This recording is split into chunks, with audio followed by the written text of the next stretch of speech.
تیسرا سوال یہ تحریر فرمایا ہے کہ دوسرے ممالک کی شہریت کے لیے وہاں قانون ہے کہ شادی شدہ ہو، تو کیا کسی مسلمان کی شہریت کے حصول کے لیے پیپر میرج کرنا خواہ کافر ہی ہو یہ کیسا ہے؟ یہ کافر سے تو نکاح نہیں نہ ہوگا۔ اگر خاتون کافرہ ہے تو مرد کا نکاح نہیں ہوگا، اور اگر مرد کافر ہے تو خاتون مسلمان کا تو نکاح کسی صورت میں ہوگا ہی نہیں۔ تو پھر جو بھی ان کا قانون ہے اس کے مطابق عمل کریں گے۔ جب شادی نہیں ہوگی تو پھر طلاق کے مسئلے بھی نہیں آئیں گے۔ اہل کتاب نکاح کو فسخ کیسے کیا جائے گا؟ نیز ویزا کے حصول کے لیے یہ جو آپ نے کہا ہے نا کہ اہل کتاب، تو یہ تو اہل کتاب اب رہے نہیں، اکثریت۔ ہم نے ان مغربی ممالک میں خوب اچھی طرح گھوم پھر کے ٹھوک بجا کے دیکھا کہ عمومی طور پر جو عیسائی اور یہودی لڑکیاں شادی کرتی ہیں وہ سرے سے اہل کتاب میں ہوتی ہی نہیں، بہت کم ملی۔ ہم نے کہا آپ خدا کی کتاب کو مانتی ہیں؟ ان کا میں ان چیزوں کی قائل نہیں ہوں، رسالت اس کا میں قائل نہیں ہوں۔ یہودی اپنے دین میں اگر رسالت کو نہیں مانتا تو یہودیوں کا مرتد ہو گیا نا، وہ تو رسالت کو نہیں مانتا، خدا کی تقدیر نہیں مانتی۔ تو جب وہ سرے سے ان چیزوں کو مانتی ہی نہیں ہے تو قانون یہودیت اور عیسائیت پہ مبنی ہو بھی تو بھی وہ کافر ہے۔ تو اس لیے نکاح اور طلاق کے مسائل تو وہاں اٹھتے نہیں، وہاں تو ملکی قانون ہے اس کے مطابق ہے۔ امریکہ میں مثلاً فرض کر لیجئے یہودی یا عیسائی عورت ہے، کسی نے شادی کر لی، تو اب جب وہ طلاق دے گا تو طلاق کے یہ قوانین تھوڑے ہی نافذ ہوں گے جو اصل یہودیت، عیسائیت، تالمود، قرآن، کتاب و سنت میں ہے۔ امریکہ کے ہاں تو سیدھا سادہ فیصلہ ہے، ان کی سپریم کورٹ نے لکھا ہوا ہے، طے کیا ہوا ہے کہ عورت کو جہاں بھی دنیا میں اس مرد کے اثاثے پائے جاتے ہیں آدھی چیزیں مل جائیں گی۔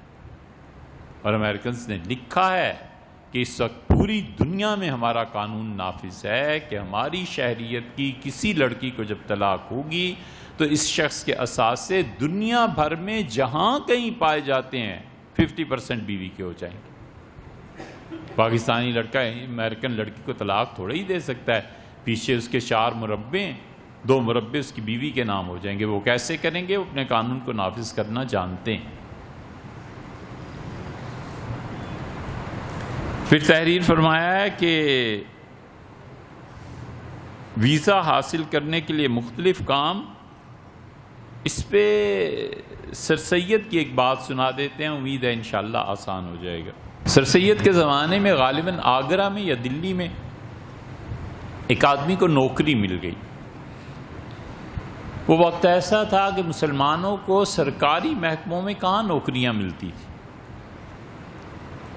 پین سے لکھتے تھے نا، اور اس میں بھی روشنائی بھر کے، تو بڑے کمال کا مسلمان سمجھا جاتا تھا جس کو کوئی گورا رکھ لے اور وہ صاحب کے آنے سے پہلے صبح سارے پینز میں انک کو ڈال کر ان کے ٹیبل پہ رکھ دے اور آنے سے پہلے کپڑا مار دے ان کے ٹیبل پہ۔ یہ ایک نوکری ہوتی تھی اور مسلمان اس تک پہنچ جائے لوگ بڑا فخر محسوس کرتے تھے۔ اسی لیے جو تقسیم کے مخالف تھے نا، ان میں سے کچھ حضرات کی رائے یہ تھی، وہ کہتے تھے اس ملک کو نہ بناؤ، مسلمان ابھی اس قابل ہی نہیں ہیں کہ حکومتیں سنبھال سکیں، انہیں حکومتیں کرنے کا ڈھنگ آتا ہی نہیں، انہیں کیا پتا حکومتیں کیا چیز ہوتی ہیں، ڈبوئیں گے، امت کو برباد کریں گے۔ تو بڑی چیز تھی کہ صاحب کے جوتے پالش کرنے کے لیے کوئی مسلمان لگ جائے۔ یہ سر سید کو آپ پڑھیں تو آپ کو پتہ چلے کہ مسلمانوں کی اس وقت کتنی بری حالت تھی۔ اسے نوکری مل گئی، گورے نے کہا اتنے بجے تک ڈیوٹی ہے، اس نے کہا صاحب اس میں نماز کا، اس نے کہا کوئی نماز نہیں، جو مرضی کرو بس ڈیوٹی دینی ہے۔ تو اس نے سر سید کو خط لکھا کہ مجھے کرنی چاہیے یا نہیں۔ سر سید نے اسے جواب میں لکھا ہے کہ تمہاری ہمت کیسے پڑی کہ تم مجھے خط لکھ کے یہ پوچھو، تم مسلمان رہ گئے ہو اس کے بعد کہ وہ کہتا ہے تمہیں نماز سے روکتا ہے اور تم اس پہ مجھ سے پوچھ رہے ہو۔ تمہیں چاہیے تھا کہ جتنے کاغذات تھے نوکری کے اس کے منہ پہ دے مارتے اور کہتے کہ اللہ کی اطاعت میں نہیں چھوڑ سکتا۔ اور میں نماز کو بالکل نہیں چھوڑوں گا، نوکری ملتی ہے ملے، نہ ملتی ہے نہیں ملتی نہ ملے۔ یہ ایمان کی غیرت ہے، یہ ایمان کا حصہ ہے۔ یہ جو صورتیں آپ نے لکھ کی تحریر فرمائی ہیں نا بھیا، اس سے پتہ چلتا ہے کہ اس شخص کے دل میں سنت کی، ایمان کی کوئی قدر و قیمت باقی نہیں رہی۔ تو اللہ کو کیا پڑی ہے کہ ایمان کو ڈھونسے؟ انلزمکموہا وانتم لہا کارہون۔ شعیب علیہ السلام نے کہا میری قوم کے لوگوں میں ایمان تمہارے حلق میں انڈیل دوں جبکہ تم خود سے پینا نہیں چاہتے؟ اسے قطعاً ایسی صورت نہیں ہونی چاہیے کہ آدمی اسلام پہ کمپرومائز کرتا چل جائے۔ کیا کمپرومائزیشن کرنی ہے؟ یہ کہ آدمی کفر تک پہنچ جائے۔ یہ مصلحتوں کا خیال کرنا، یہ عہدوں کا خیال کرنا، یہ صاحب نہ ناراض ہو جائیں، یہ میری پولیٹیکل سیٹ ہے یہ نہ جاتی رہے، انہی کرتوتوں نے تو اس حال پہ پہنچایا ہے کہ کوئی آگے سے جواب دینے والا نہیں کہ صاحب پاس رکھیں عہدہ نہیں چاہیے، خدا کا دین اصل ہے اور مجھے اسی پر قائم رہنا ہے۔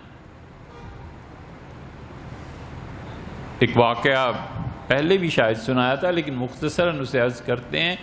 ایک بہت بڑے اللہ نے بڑا مقام انہیں اپنی قربت کا دیا تھا، دلی تشریف لائے تو ایک مرید نے عرض کیا کہ حضرت میں یہیں رہا ہوں دلی میں، تو اس زمانے میں بہت سی خواتین سے دوستی تھی، اب وہ ساری چیزیں تو چھوڑ دیں اور 2-3 ہیں بڈھیاں ہو گئی ہیں، لیکن وہ پرانی محبتیں یاد آتی ہیں، اجازت ہو تو صرف سلام کراؤں گا اور کچھ نہیں۔ تو حضرت نے اجازت دے دی، فرمایا اچھا سلام کر کے آ جاؤ۔ وہ چلا گیا۔ حضرت ناراض بھی ہوئے کہ کیا تمہارے دل میں اب تک ان کی محبت ہے؟ خیر سلام کر کے آیا۔ اگلے دن حضرت نے فرمایا کہ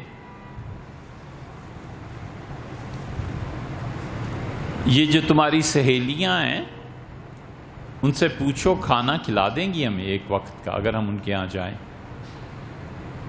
وہ حیران پریشان، پاؤں سے زمین نکل گئی کہ حضرت یہ کہہ رہے ہیں۔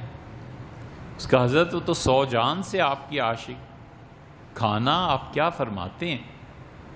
تو نہ پوچھ کے آؤ، انہیں کہنا چاول ابال دیں اور کوئی ہلکی سی سبزی یا دودھ بس دے دیں، ہم اس سے زیادہ کھا نہیں پائیں گے۔ وہ خوشی سے بھاگا گیا اور اس نے کہا میں تم سے اپنے حضرت کی تعریف کرتا تھا، آج یہ فرمایا ہے۔ مرید حیران، سب حیران، مغرب کی نماز پڑھی جا کے ان کے ہاں کھانا کھایا۔ تو وہ تینوں بہنیں جو تھیں یا 2 وہ آپس میں ایک دوسرے سے پوچھنے لگیں کہ ولزلی آ گیا؟ اس کا جی آ گیا۔ اس نے کہا ولزلی کا ٹھکانہ ان کا فلاں جگہ، ان کا دیکھ لیا، اس کو اچھا قیمہ کھلا دیا، ان کا قیمہ ڈال دیا۔ آہستہ آہستہ یہ باتیں کر رہی ہیں، بار بار ولزلی کا نام آ رہا ہے۔ تو پوچھا حضرت نے کہ ولزلی کون ہے؟ تو انہوں نے کہا حضرت ولزلی ہمارا کتا ہے۔ انہوں نے کہا اچھا اس کا نام ولزلی؟ ان کا ہاں ولزلی اس کا نام۔ یہ کیوں؟ ان کا حضرت ہم نے اپنے کتے کا نام ولزلی رکھا ہے تو شوق ہے کتے پالنے کا بھی، تو ہم ان کی بڑی حفاظت کرتی ہیں، پھر اکیلی رہ گئی ہیں تو گھر کے باہر باندھ بھی دیتی ہیں، کوئی آ جائے تو بھونکتا بھی ہے، ہمیں اطلاع مل جاتی ہے۔ تو انہوں نے کہا حضرت نام اس کا اس لیے ولزلی رکھا ہے کہ جس دن ٹیپو سلطان کو شہید کیا گیا تھا ہم بہنیں کیا کر سکتی تھیں؟ مرد ہی کچھ کرتے تو کرتے، ہم نے کہا ہمیں اتنی غیرت تو ہونی چاہیے کہ اپنے کتے کا نام ولزلی رکھ دیں۔ اتنی بھی غیرت نہ رہی تو کم سے کم ایمان کا اللہ کو کیا جواب دیں گی؟ حضرت بالکل چپ ہو گئے۔ واپسی پہ مرید نے پوچھا کہ حضرت آپ نے کیسے یہ دعوت؟ فرمایا بھئی میں تو تم سے ناراض ہو رہا تھا، رات خواب میں نے انہیں دیکھا جنت میں 3 عورتیں ایسے گھوم رہی ہیں، تو میں نے پوچھا تم کون ہو؟ تو انہوں نے کہا وہ جو آپ کا مرید ملنے آیا ہم اس کی دوستیاں ہمارے ساتھ۔ تو میں سمجھ گیا کہ ہم جو کچھ بھی کہیں لیکن کوئی نہ کوئی عمل ایسا ہے جو شاید انہیں جنت میں لے جائے گا۔ یہ جو غیرت آ گئی نا انہیں ٹیپو سلطان پہ، اس نے انہیں اس مقام تک پہنچا۔ یہ سمجھنے کی بات ہے، وگرنہ کتاب و سنت سے اس غیرت کی کئی مثالیں دی جا سکتی ہیں۔ تو اتنی تو حیا ہونی چاہیے کہ حضرت رسالت مآب صلی اللہ علیہ وسلم کی سنتیں، خدا کے قوانین، ایک ویزا جائے جہنم میں یار جوتے کی نوک پہ۔